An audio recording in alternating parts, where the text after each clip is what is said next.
রাস্তার পাশে একা বসে বসে খেলছে পাগলি। কাছে গিয়ে দেখি বেশ নাদুস নুদুস চেহারা, শরীরের গঠনটাও মারাত্মক। আমি আর নিজেকে সামলাতে না পেরে বললাম, তুই কিছু খাবি? কথা বলছে না দেখে চোখের দিকে হাত বুলালাম। চোখে চশমা পরা, তার মানে অন্ধ। মনে মনে বেশ খুশি হলাম। তুই কিছু খাবি? খেলে আমার সাথে আয়। মাথা নাড়লো পাগলিটা। আমি ভীষণ খুশি হয়ে পড়লাম। আমি অফিসে যাচ্ছি, তোকে দেখে দাঁড়ালাম, চল তাহলে আমার সাথে বলে ধরে তুললাম। তাকে ধরে একদিকে নিয়ে গেলাম। পাগলিটাকে ব্যবহার করার পর চারিদিকে তাকিয়ে সেখানকার জায়গাটা ত্যাগ করলাম। পাগলিটা পড়ে আছে আর কাঁদছে। বেশ কয়েক মাস পর প্রতিদিন অফিসে যাওয়ার সময় পাগলিটা সে জায়গায় দেখে যেতাম। আবার সন্ধ্যায় আসার সময়ও তাকে দেখতাম। এইভাবেই চলতে লাগলো দিনগুলি। ভেবেছিলাম সে প্রেগনেন্ট হবে না, কিন্তু আজ দেখতে পাই সে প্রেগনেন্ট হয়েছে। এটা কি করলাম আমি? এখন এই মেয়েটার কি হবে তাতে আমার কি? যাক, এখান থেকে কেটে পড়ি বলেই চলে আসি। পাগলিটা আপন মনে আমার যাওয়ার দিকে চেয়ে আছে। একদিন অফিসে যাচ্ছিলাম, এমন সময় দেখি সেই পাগলিটাকে ঘিরে মানুষ জড়ো হয়ে আছে। কৌতূহলবশত সেখানে গেলে দেখতে পাই সেই পাগলিটার একটি পুত্র সন্তান হয়েছে, দেখতে প্রায় আমার মতন। বাচ্চাটি বেশ কান্না করছিল, কিন্তু কেউ থামাতে পারছিল না। আমি সামাজিকতা রক্ষার্থে বাচ্চাটাকে কোলে তুলে নিলাম। অবাক করার বিষয়, বাচ্চাটিকে আমি কোলে নেওয়া মাত্রই তার কান্না থেমে গেল। আমি তা দেখে মনে মনে ভাবলাম হয়তো বাবাকে চিনতে পেরেছে। পাগলিটার দিকে তাকাতেই দেখতে পেলাম সে আমার দিকে অপলক দৃষ্টিতে তাকিয়ে আছে। আর চশমাটাও নেই, কিন্তু কিছু বলার সাহস পাচ্ছে না। এমন সময় একজন লোক বলে উঠল, কিরে নীলা, লোকটির দিকে এমন করে চেয়ে আছিস কেন? ওনাকে চিনিস?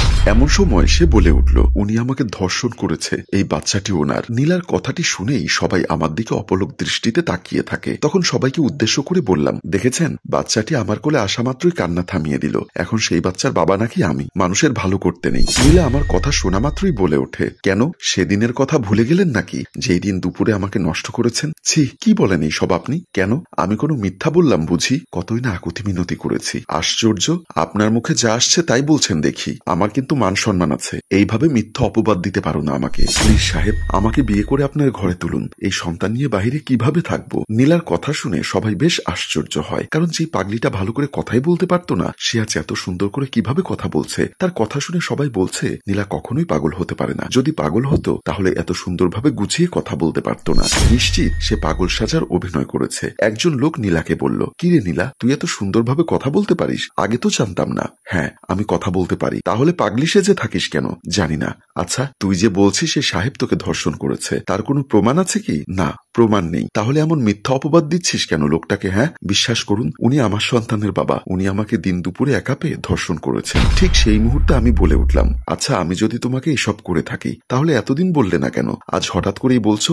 আমি ভাবছিলাম আপনি আমাকে নিয়ে যাবেন, আমাকে বিয়ে করে বউয়ের সম্মান দিবেন। যখন দেখলাম বাচ্চা হবার পরেও আপনি আসছেন না, তখন সব প্রকাশ করলাম। এবার রাগান্বিত হয়ে নীলাকে সবার সামনে কষে একটি থাপ্পড় দিলাম। লজ্জা করে না একটি ভালো মানুষের নামে এমন মিথ্যা অপবাদ দিতে? তুই রাস্তার পাগলি, তোর মান সম্মান নেই বলে কি আমারও মান সম্মান নেই? ভুল করেছি তোর সন্তানকে কোলে নিয়ে, বলেই সন্তানটি অন্য একজনের কোলে দিলাম এবং পেছন ফিরে হাঁটতে লাগলাম। আমি একটু দূরে আসছি, দেখি নীলা আমার দুটি পা জড়িয়ে ধরে বলতে থাকে, আমাকে বউ হিসাবে মানতে হবে না, কিন্তু আমাদের সন্তানটিকে পিতার পরিচয় দিন। নীলার এমন আচরণে ও চুলের মুঠি ধরে একটি ধাক্কা মেরে সেখান থেকে হনহন করে বাসায় চলে আসি। বাসায় এসে রুমে বসে ভাবতে থাকি এর হাত থেকে বাঁচার উপায়। ভেবেচিন্তে একটি উপায় বের করলাম। উপায়টি হলো সন্তানটিকে মেরে ফেলতে হবে। মেরে ফেললেই কাহিনী শেষ। যেই ভাবে সেই কাজ। আমি একটা ছুরি হাতে নিয়ে বের হয়ে গেলাম। ভর দুপুরে যখন 2টো বাজে গন্তব্যস্থানে এসে দেখতে পাই নীলা পুরনো একটা দোকানে তার সন্তানকে বুকে জড়িয়ে ধরে বিভোর ঘুমে আচ্ছন্ন। যা দেখে আমার মনে একটু মায়া হলো। পরক্ষণে ভাবলাম এখন তো মায়া দেখালে কাজ হবে না, যা করার এক্ষুনি করতে হবে। এটা ভেবে ছুরিটা বের করে যেই না মারতে যাব, এমন সময় পেছন থেকে, ধর্ষণ করার পরে আবার খুন করতে এসেছিস? তোর এত বড় সাহস? কথাটি শুনে পেছনে তাকিয়ে দেখি একজন মহিলা এই সব কিছু বলছে। জিজ্ঞাসা করলাম, তুই কেমন করে জানিস আমি এই পাগলিকে ধর্ষণ করেছি? সেদিন দুপুরে আমিও এখানে ছিলাম। মানে বুঝতে পারলি না? শোন তাহলে, অফিস থেকে ফেরার পথে যখন তুই নীলাকে নষ্ট করেছিস, তখন আমি ব্রিজের উপর থেকে সব দেখেছি। কতই না আকুতি মিনতি করেছে মেয়েটা তোর হাত থেকে বাঁচার জন্য, কিন্তু তোর নিষ্ঠুর মনে একটুও মায়া আসেন। তার মানে আপনি সব জানেন? হ্যাঁ, সব জানি। প্লিজ এই কথাটি কাউকে বলবেন না। আপনি যা চাইবেন তাই দিব। সত্যি দিবি? হ্যাঁ দিব, কিন্তু তার আগেই বাচ্চাকে মেরে ফেলতে হবে আমাদের। বাচ্চাটিকে মেরে ফেলতে হবে কেন? কারণ এই বাচ্চাটা থাকলে অনেক সমস্যা আছে, সেটা আপনি বুঝবেন না। না, বাচ্চার কোনো সমস্যা করা যাবে না।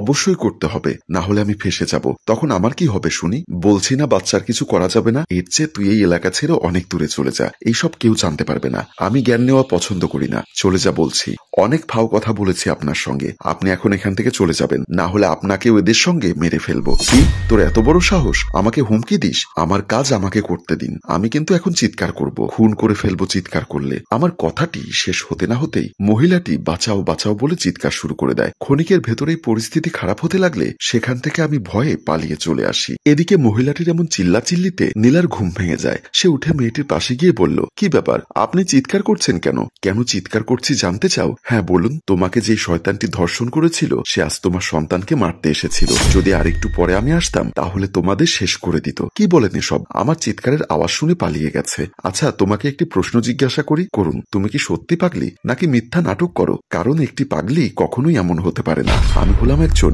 নীলার কথাটি শুনে মহিলাটি একটু ভয় পেয়ে যায় এবং আবার জিজ্ঞাসা করে, তুমি এই সন্তান পেটে ধরলে কেন? নষ্ট করতে পারতে, তাহলে এমনটি হতো না। আমি যে ওনাকে ভালোবেসে ফেলেছিলাম তাই বাধা দিতে পারিনি, কিন্তু এখন তোমার ভালোবাসার মানুষ যে তোমাকে পৃথিবী থেকে সরিয়ে দেওয়ার চেষ্টা করছে। সমস্যা নেই, আল্লাহ বাঁচাবে। ঠিক আছে, আমি গেলাম, আমার খুব ভয় লাগছে, পরে আবার কথা হবে তোমার সঙ্গে। আরে ভয় পেও না, আমি তোমার কোনো ক্ষতি করব না, আমাকে বিশ্বাস করতে পারো। তবুও আমার বুক থরথর করে কাঁপছে। ভয়ের কিছু নেই এখানে। শোনো, সকালবেলা এখানে উপস্থিত থাকবে, আমি ওর ঘরের বউ হয়ে যেতে চাই। কিন্তু কোনো কিন্তু নেই, যদি না আসো তাহলে তো বুঝতেই পারছো কি অবস্থা হবে তোমার। আচ্ছা আসবো, কিন্তু এসে কি বলবো? বলবে যে আমি নিজের চোখে দেখেছি এই ছেলেটি নীলাকে ধর্ষণ করেছে। ঠিক আছে, এখন আসতে পারো। নীলার কথাটি শুনেই মহিলাটি দৌড়ে সেখান থেকে পালিয়ে যায়। এদিকে আমি বাসায় এসে ভাবতে লাগলাম, এখন যদি এই মহিলা সবাইকে বলে দেয় আমি তাদের হত্যা করার চেষ্টা করেছি তাহলে কি হবে? এসব হাজারো চিন্তা মাথায় যেন একটা ঘূর্ণিঝড় সৃষ্টি হলো। সেই রাতে আর কোনোভাবেই ঘুমোতে পারলাম না।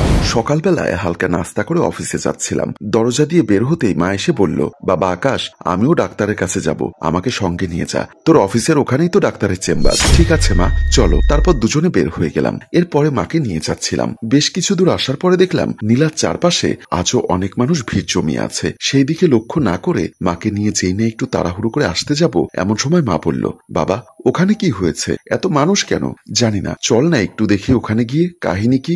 আরে ওইসব দেখার তোমার দরকার নেই, তুমি ডাক্তারের কাছে চলো। আরে দরকার কি ওখানে? এমন রাগ হচ্ছিস কেন? চল না একটু। কি আর করার? মায়ের কথা মতো তাকে নিয়ে ওখানে গেলাম। সেখানে যেতেই মা বলল, কি হয়েছে এখানে? মেয়েটি সুন্দরভাবে উত্তর দিল, আপনার সন্তান এই মেয়েকে ধর্ষণ করেছে।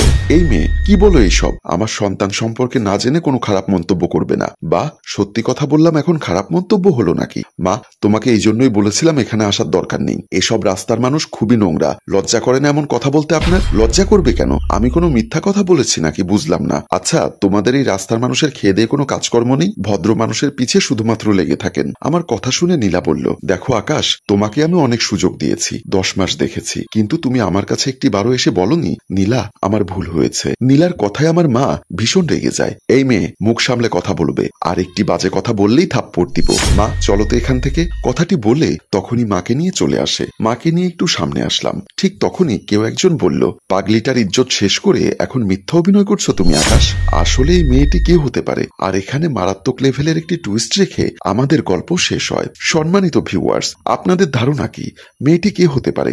মেয়েটি কি আইনের লোক নাকি অন্য কিছু?